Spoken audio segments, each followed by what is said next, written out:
Meron pa rin libre sakay ang Department of Transportation sa ilang bahagi ng Metro Manila at ilang kalapit probinsya. Ngayon nagpapatuloy ang nationwide tigil pasada ng ilang transport group.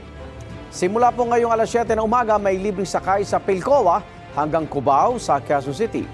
Welcome Rotonda hanggang Cubao. Loton sa Maynila hanggang Welcome Rotonda. Loton hanggang PITX at Nagtaan sa Maynila hanggang Cubao. Meron din libre sakay sa Commonwealth Avenue hanggang Fairview sa Quezon City. SM Masinag sa Antipolo Rizal hanggang Quiapo. Baclaran sa Parañaque hanggang Monumento Caloocan. One Ayala Mall sa Makati City hanggang Star Mall sa Muntinlupa. At Heritage Hotel sa Pasay hanggang Market sa Taguig. Hanggang alas 8 ng gabi po ang libreng sakay sa mga nasabing ruta.